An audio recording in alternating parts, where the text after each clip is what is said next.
Welcome to the channel, boys and girls. Appreciate you for tuning in.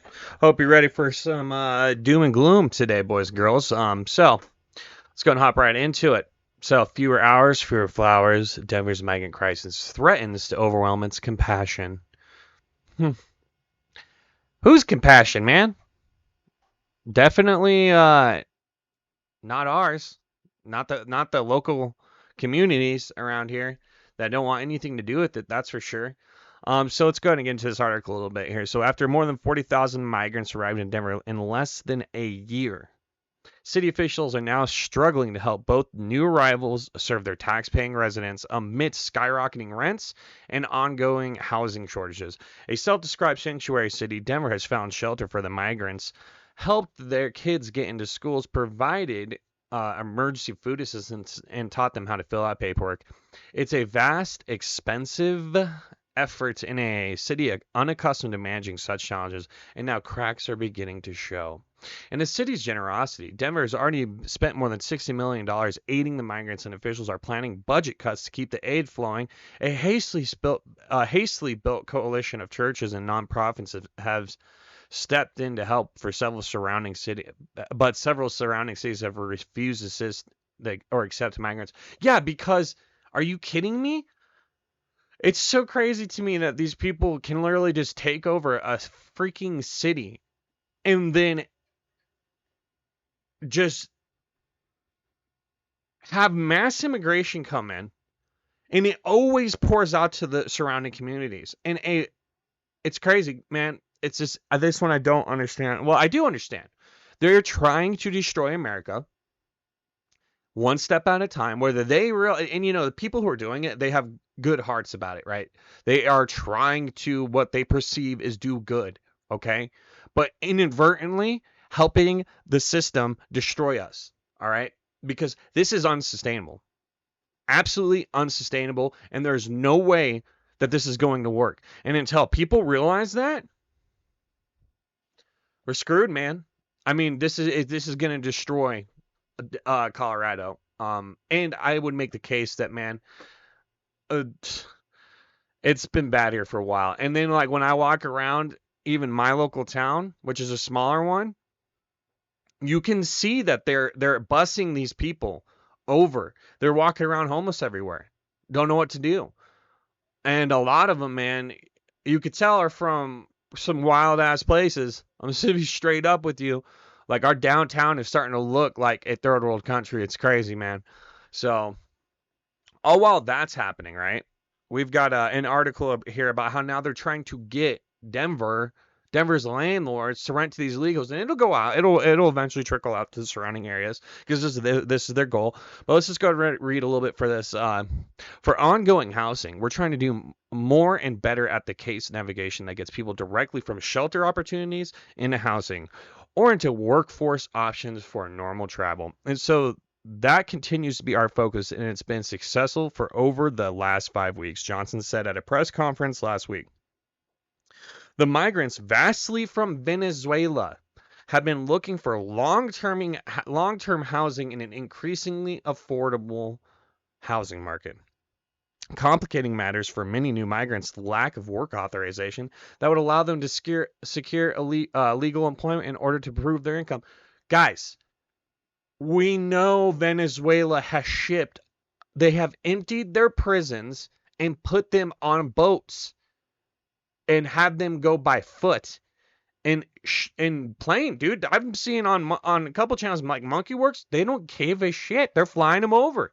I mean, this article that just came out with the 350,000 migrants that we know they paid to fly here. It's just crazy, dude. And it's so nuts because, like, once again, man, what do you do? And they're intentionally trying to piss everybody off. They want you to know you are the dirt on the bottom of their boot. And you remember that. When you start to get upset that they're taking your money and they're taking your ability to pay for what you've got going on, remember that you're just a peasant. And that's exactly what they're doing, man. All right? Because you see and you think, well, what about all the other people who are already struggling that are Americans? They can't pay for anything. And they need help. You know how much this would help them? $2,000 a month in rent? They're not even considered. Why? Because they won't vote the right way. And what I don't understand is literally, there's like 80% here in Colorado. 80%. What the hell are they doing this for? You would think it would be for voting or whatever the shit, but I guarantee you, even I mean, everybody I talk to that are locals, there's actually a chance of things swinging in the opposite direction. I've heard of people saying they've never voted their whole life and they're going to vote. And especially after they just revved everybody up for trying to take Trump off the ballot, it's wholesale. I mean, it's going to be crazy, man. And I think they know that, so they're trying to get these people in position to be able to vote by then to offset all the people that have. And do you think there could be that big of a swing in Colorado? Man, everybody's watched shit like this happen. So I don't want to go too far into local politics. Sorry about that, but it's just crazy to me, man.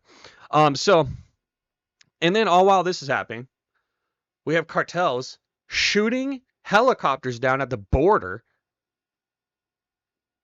and we're focusing outward on other wars elsewhere when we've had we've been fighting war on our border for how long? I mean, the videos that are coming out, we're a couple hiccups away from it just going full out against cartels. But you know what? I'm actually even nervous talked about the cartels because they are everywhere around here, everywhere. But they got people on. They're paying people off and getting the money where it needs to go to get people to do what they need. So we'll move forward on that one. So then, all while they're doing this, all while they're flooding us with Venezuelan criminals, they're trying to assign a assault weapons ban back on the agenda at the Colorado State. Now, these kids that they are training in these propaganda schools, okay, they are now coming out into the normal world, right? And these people are immediately recruiting them as politicians. You think this hasn't been the game plan the whole time? Because guess what? Let's read a little bit. Hernandez previously taught in high school in Aurora and attended protests at the Capitol last year when hundreds of students walked out of the classroom to urge legislators to do more to prevent gun violence. He said students told him it was a top issue they wanted him to work on as a lawmaker. He said there's a lot of momentum for the bill to move forward and believes it will keep schools and youth safer with the goal of reducing the number of assault weapons in circulation. I hate the term assault weapon, bro. It's just the dumbest thing I've ever heard, man. Whatever, we can go down. I'm sure a lot of people feel the same way on that are law-abiding gun owners, but so now, yeah, they're recruiting the kids that are coming out of these schools that are hyper propagandized to do their bidding now. And don't think this isn't going to be a major problem coming up. I mean, it's just, and they've done it at every single school around the entire United States. So the youth is just absolutely lost for this next generation. So they've conquered that agenda and they've made it a completely anti-American agenda. So just know that things are the America that we know, man, it's going away. So, and all while that's happening, we've got martial law going down in New York, okay? Boots on the ground in the subways, right? You got to break them in, man, for what's coming, right? You got to get soldiers out there into the mind's eye, and so people can get used to it, right? So they're still comfortable when they've got dudes sitting around with and see how you notice them got ARs, right? Well, that's coming. They're not going to put them out there in full gear yet, you know what I'm saying? They'll freak everybody out a little bit, you know? But don't you worry, it is coming, boys and girls. So moving forward to the next article. We will have a hard landing at some point. I guarantee you that. And how could we not? After everything that we've seen and been watching over the last, oh God, since the vid, man, I have no clue. I mean, even when Trump was in office, man, he was shelling out cash to everybody too. That was a start, right? Of just an unbelievable amount of currency going out into the public, right? And I can't remember. I saw that it's basically from the beginning of COVID, we have printed off what we have had from since the start of this nation. This little chunk right here of money in the last like 5 years, we've printed that same amount of currency in the last 5 years. To put that into like a picture for you, right? So it's just crazy. I have no clue how this thing's still holding on, but the Fed's throwing money at it. Everybody's throwing money at it. They're just trying to prolong it to get their guy in for one more round. But whoever takes over the ship next round, man, and they have it set up to where they can either let this thing collapse or just ever so lightly paper over. But when you control the money, man, and you got the money printers on your side, you can do whatever you want. You get to determine when the economy crashes, right? These are the rulers, the makers, man, the people that run this, right? And for whatever reason, they want to see us burn. So let's get some good news, man. Some good news. All right. I don't know if you're a gold owner or a silver owner. You should be. If you're not, I don't know if I'd. But this is going to be a massive measured move. On this cup and handle formation. Okay. I am not an expert. This is not financial advice. Nothing I say is financial advice, obviously. But we could literally see $3,000 to $4,000 per ounce. That is on the table right now. The measured move. So typically you would come down to, so here's the cup, here's the handle.